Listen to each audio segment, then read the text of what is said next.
इस वीडियो में हम क्लास 7th की प्ले जो कि है द बैट, इसे हिंदी में बहुत ही अच्छे से डिटेल में समझने वाले हैं। लाइन बाय लाइन में आपको समझाने वाली हूँ, एक एक सीन को हिंदी में बिल्कुल ही अच्छे से एक्सप्लेन करने वाली हूँ। तो आइए सबसे पहले हम इस प्ले का स्टार्ट कर लेते हैं। तो renowned French author Jules Verne wrote around the world in 80 days. In 1873, the book follows the adventure of Phileas Fogg, who set off an journey around the world because he places a bet with his friends that he could do it in 80 days. A renowned French author, Jules Verne, wrote around the world in 80 days in 1873. The book follows the adventures of Phileas Fogg, who sets off on a journey around the world because he places a bet with his friends that he could do it in 80 days. अब इस play में आपको ये play जो है इसमें आपको एक फिलीज फॉग करके हैं, उनकी जर्नी के बारे में जानने को मिलेगा। उनकी जो जर्नी थी वो पूरे वर्ल्ड की एक टूर था, एक तरह से वर्ल्ड का जर्नी था। वो इस वजह से उन्होंने जर्नी किया था क्योंकि उन्होंने अपने दोस्तों से शर्त लगाई थी कि वो सिर्फ 80 डेज में पूरे वर्ल्ड का टूर करके जर्नी करके वापस आ जाएंगे। तो इस प्ले में हम जानेंगे कि वो इस शर्त को जीतते हैं या फिर हार जाते हैं, क्या होता है उनकी जर्नी में, पूरा सब कुछ हम डिटेल में समझने वाले हैं। इसमें जो कैरेक्टर्स है वो है नरेटर। नरेटर का काम होता है जो भी सीन में कब कौन सा मतलब क्या होने वाला है थोड़ा बहुत वो पहले कैरेक्टर्स में है। सबसे पहले नरेटर आप सभी को पता है, नरेटर एक तरह से एंकर का काम करते हैं प्ले में। इसके बाद है सबसे मेन कैरेक्टर हमारे फिलीज फॉग, जिन्होंने क्या वर्ल्ड का टूर किया था। इसके बाद है जीन पासपार्ट आउट, ये उनके अटेंडेंट हैं फिलीज फॉग के, ठीक है, पर्सनल अटेंडेंट जो होते हैं ना वो हैं। इसके बाद है मिस्टर फिक्स जो है वो एक डिटेक्टिव है इस प्ले में। इसके बाद इनके फ्रेंड्स हैं, फिलीज फॉग के कुछ फ्रेंड्स के नाम दिए हुए हैं जो कि Andrew Stuart, John Sullivan, Gauthier Ralph, Samuel Fallentin, Thomas Flanagan. तो ये सब क्या है, उनके दोस्त हैं फिलीज फॉग के। तो आइए सबसे पहले हम सीन 1 स्टार्ट कर लेते हैं। सीन 1, जैसे कि सीन 1 स्टार्ट होता है तो नरेटर की आवाज, तो सीन 1 यहाँ से स्टार्ट हो जाता है। तो सबसे पहले हम सीन 1 को समझ लेते हैं। A man dressed in a suit is sitting in a chair looking at an old fashion watch on a chain. इसमें क्या है, एक मैन है, एक आदमी है जो कि चेयर पे बैठा हुआ है और वो क्या सूट पहने हुए है, जो कोट वगैरह नहीं रहते हैं कपड़े, बहुत ही वेल ड्रेस्ड है, बहुत ही कोट वगैरह ये सब उसको सूट बोलते हैं, वो वाले सूट पहने हुए हैं वो। और उनके हाथ में एक घड़ी है जिससे कि एक चेन लटका हुआ है, बहुत ही पुराने फैशन का घड़ी है, उसमें से एक चेन लटका हुआ है। इसके बाद नरेटर की आवाज आती है, mister Phillies fog an English gentleman live by himself in London. He is a man with an orderly mind and regular habits. इसमें जो नरेटर है वो फिलीज फॉग के बारे में बता रहे हैं कि वो एक जेंटलमैन है। जो फिलीज फॉग है वो एक जेंटलमैन है जो कि खुद से अपने लंदन में रहते हैं और उनका जो हैबिट है ना, डेली हैबिट जो होता है ना, एक तरह से वो उनका जो किसी भी काम को करने का जो हैबिट है वो डेली सेम है, मतलब टाइमिंग वगैरह जो होता है ना सब कुछ बिल्कुल डेली का सेम टाइम पे ही वो सब कुछ करते हैं, टाइम के बहुत ज़्यादा पंक्चुअल है। Who lives by the clock, वो बिल्कुल घड़ी के हिसाब से ही चलते हैं डेली।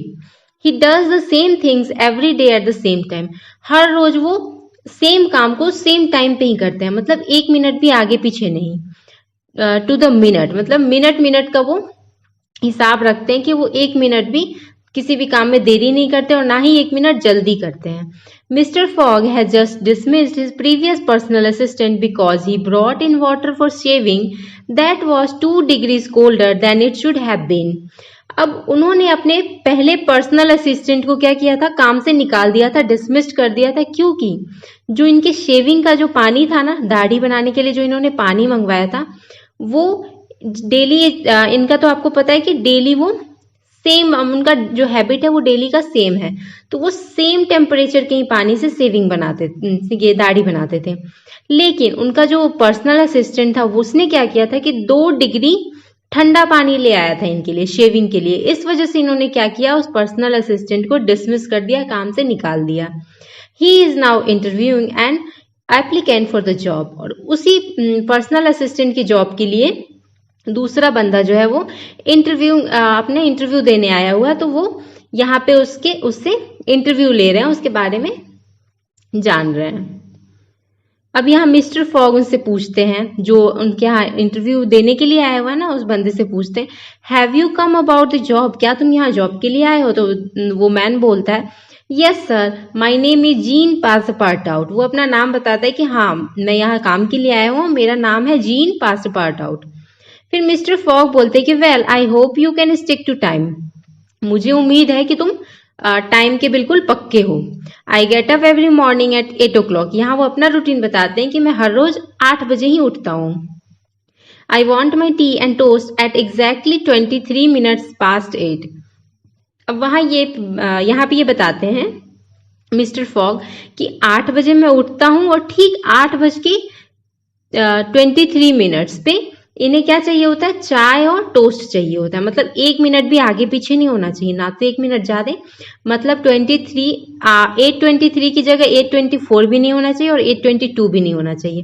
एग्जैक्ट 8:23 पे इनके चाय और टोस्ट आ जाने चाहिए। You shall bring in my shaving water at 37 minutes past 9।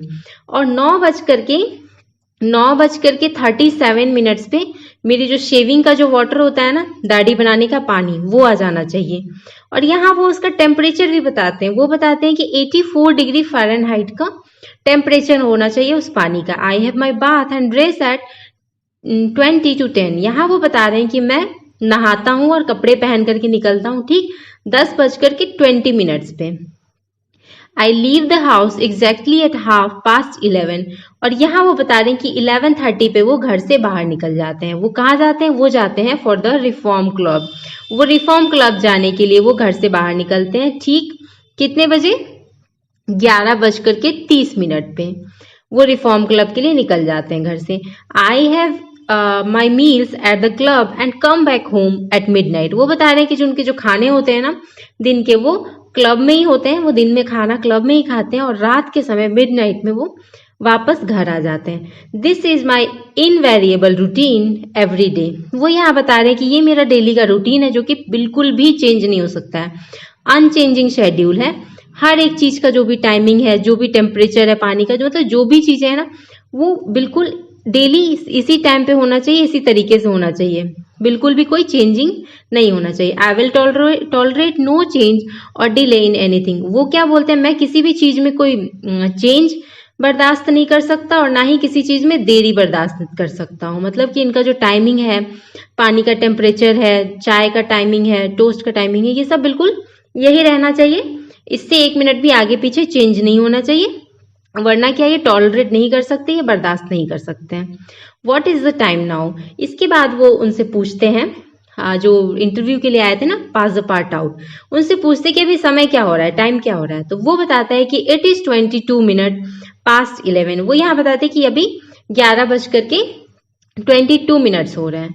Mister Fogg बोलते हैं you are 4 minutes too slow. यहाँ वो बोल रहे हैं कि तुम्हारी जो घड़ी है वो 4 मिनट स्लो चल रही है, but it does not matter, लेकिन इससे कोई फर्क नहीं पड़ता है। Then from this moment 26 minutes after 11 AM। यहाँ वो बता रहे हैं, वो अपनी घड़ी का टाइमिंग बता रहे हैं कि इस समय पे 11:26 पे वेडनेसडे 2 अक्टूबर 1872। यहाँ पे वो डेट भी बताते हैं, दिन भी बताते हैं, समय भी बताते हैं। You are in my service. और वो उनको क्या टाइम देते हैं, टाइम और समय, ये सब कुछ जो भी था ना, टाइम और डेट और जो भी ईयर, ये सब कुछ वो बता रहे थे उन्हें इस चीज का कि इस समय से तुम मेरे यहाँ पे काम पे रख लिए गए हो, हमारे सर्विस में रख लिए गए हो, मतलब इस समय पे तुम्हें काम मिल गया है। तो ये इतना मतलब वो टाइम के पक्के थे कि वो इतना एग्जैक्ट टाइम बताते हैं।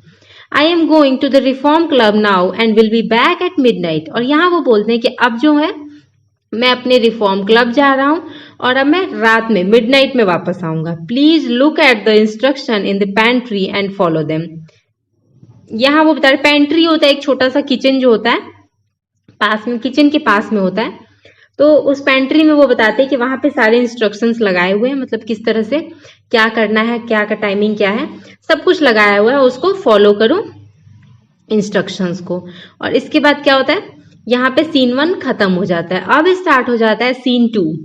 सीन 2 स्टार्ट होता है। इसके बाद a card room at the Reform Club, 6 men are seated in the chair and are in the middle of conversation.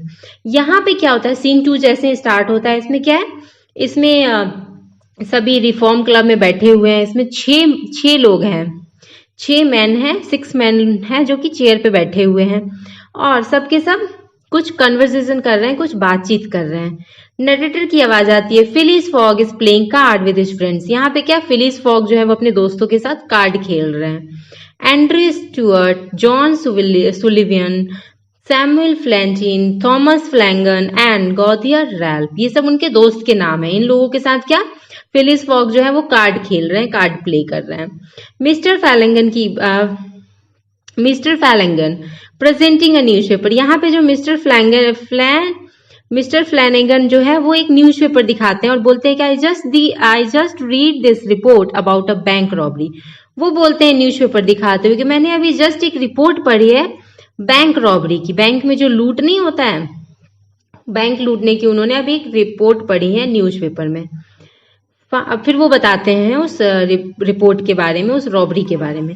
55,000 pounds have been stolen. यहाँ वो बताते हैं कि 55,000 पाउंड जो है वो चोरी हो चुका है।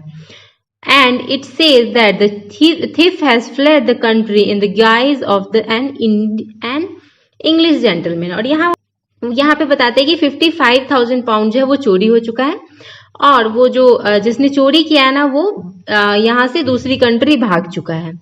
फिर मिस्टर फैलेंटिन बोलते हैं कि how can be expect to get away with that. यहाँ वो बोलते हैं कि इस तरह से कोई कैसे भाग सकता है, मतलब इस तरह से कोई कैसे गायब हो सकता है कि मिले ही नहीं। फिर मिस्टर स्टुअर्ट बोलते हैं कि the world is large enough for the man to disappear. यहाँ मिस्टर स्टुअर्ट बोलते हैं कि जो वर्ल्ड है ना वो इतना बड़ा है कि कोई भी गायब हो सकता है, कहीं भी पता नहीं चलेगा। मिस्टर फॉग बोलते हैं कि it was once, now you can go around the world in 80 days. यहाँ वो बोलते हैं कि नहीं, मिस्टर फॉग जो बोलते हैं कि अब तो ऐसा है कि अब 80 डेज में पूरे वर्ल्ड का हम ये राउंड लगा सकते हैं, पूरे वर्ल्ड में खोज कर सकते हैं, जाके घूम सकते हैं। फिर मिस्टर सुलिवन बोलते हैं कि that's true, that is what it says in the papers too. वो बोलते हैं कि हाँ सही बोल रहे हो, ये सही बात है, ये पेपर में भी दिया हुआ है। फिर मिस्टर स्टुअर्ट बोलते हैं कि but that doesn't include bad weather, shipwrecks, railway accident and so on. यहाँ मिस्टर स्टुअर्ट बोलते हैं कि नहीं, ऐसा कैसे पॉसिबल हो सकता है कि 80 डेज में हम पूरे वर्ल्ड का टूर कर ले, इसमें बहुत कुछ प्रॉब्लम्स आ सकते हैं, मौसम खराब हो सकता है, रेलवे एक्सीडेंट्स वगैरह हो सकते हैं, तो इन सब चीजों से तो लेट भी हो सकता है ना, डिले भी हो सकता है। I am willing to bet 2,000 pound that it can not be done. यहाँ वो बोलते हैं मिस्टर स्टुअर्ट कि मैं तो यहाँ 2,000 पाउंड का शर्त लगा सकता हूँ कि ऐसा कोई कुछ कर ही नहीं सकता है कि 80 डेज में पूरे वर्ल्ड का टूर करके चक्कर काट के आ जाए। All included I would like to see anyone do it in 80 days. यहाँ वो बोलते हैं कि मुझे अच्छा लगेगा देख करके कि अगर कोई, मैं पसंद करूंगा कि अगर कोई 80 डेज में चक्कर काट करके दिखा दे तो। यहाँ वो बेट लगाते हैं। तो मिस्टर फॉग बोलते हैं कि very well, I will bet 20,000 pounds against anyone who wishes that I make the tour of the world in 80 days और लेस, डू यू एक्सेप्ट। यहाँ वो बोलते हैं मिस्टर फॉग कि मैं तो यहाँ 20,000 पाउंड का जो है बेट लगा रहा हूँ, शर्त लगा रहा हूँ। और यहाँ वो बाकी अपने दोस्तों से बोलते हैं क्या तुम लोग एक्सेप्ट करते हो। The others consult briefly, all 5 together we accept. अब सारे के सारे जो 5 दोस्त थे वो बोलते कि हाँ हमें मंजूर है। फिर मिस्टर फॉग क्या करते हैं कि बोलते हैं गुड, और वो एक चेक निकालते हैं। चेक पे वो क्या लिखते हैं, we will start right away. अब मिस्टर फॉग जो है वो चेक निकालते हैं और बोलते हैं good, we will start right away, I will take the train that leaves at 8:45 PM। वो बोलते हैं कि ठीक है, अब मैं अब तुरंत ही क्या वो अपनी जर्नी स्टार्ट करने वाले हैं, वो उस ट्रेन में बैठेंगे जो कि 8:45 PM पे यहाँ से निकल जाएगी। As today is Wednesday 2 October, I shall be due here on Saturday 21 December at 8:45 PM। अब यहाँ पे वो बोलते हैं कि जैसे कि आज वेडनेसडे है और 2 अक्टूबर है, मैं यहाँ पे पहुंचूंगा वापस सैटरडे 21 दिसंबर को एट 8:45। यहाँ तक कि वो टाइमिंग भी बताते हैं कि ठीक एग्जैक्ट 8:45 PM पे। If I am not here, then this check of 20,000 pound will belong to you। यहाँ वो बोलते हैं कि अगर मैं नहीं पहुंच पाया ना तो ये जो 20,000 का चेक जो मैं यहाँ काट रहा हूँ ये मैं हार जाऊंगा, ये तुम लोगों का हो जाएगा। जेंटलमैन, वो उन सबको जेंटलमैन कह के संबोधित करते हैं। फिर नरेटर की आवाज आती है कि saying this mister fog horrid back home. अब इतना कह करके मिस्टर फॉग जो है वो जल्दी से घर भागते हैं, अपने घर पहुंचते हैं। Mister Fogg rushes into his house and speak to pass the part out.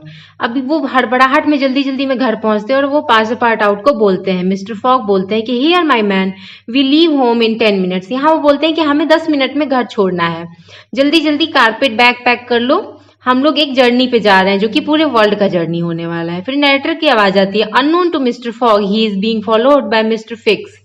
अब यहाँ क्या मिस्टर फॉग को ये नहीं पता है कि उनको कोई मिस्टर फिक्स करके जो कि फॉलो कर रहा है, उनका पीछा कर रहा है। जो मिस्टर फिक्स है ना, वो एक डिटेक्टिव है फ्रॉम स्कॉटलैंड यार्ड। वो क्या स्कॉटलैंड यार्ड से आया हुआ, यानी कि पुलिस फोर्स का ही वो डिटेक्टिव है। In search of the bank robber Fogg's friend had been talking about. अब यहाँ पे क्या उनकी जो फॉक्स के जो फ्रेंड बात कर रहे थे ना जिस रॉबर के बारे में, उसी रॉबर को सर्च करने के लिए, ढूंढने के लिए वो यहाँ पे जो मिस्टर फिक्स है, वो पुलिस के डिटेक्टिव हैं, वो आए हुए थे।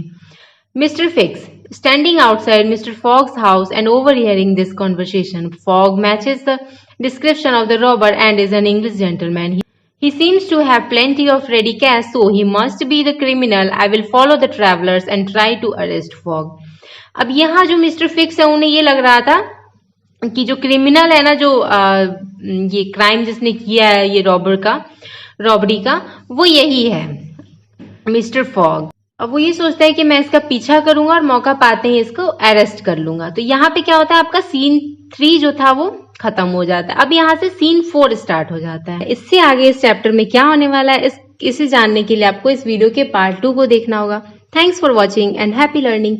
पार्ट 2 वीडियो भी आपको मेरे चैनल पर मिल जाएगा, आप वहां से उस वीडियो को भी देख सकते हैं।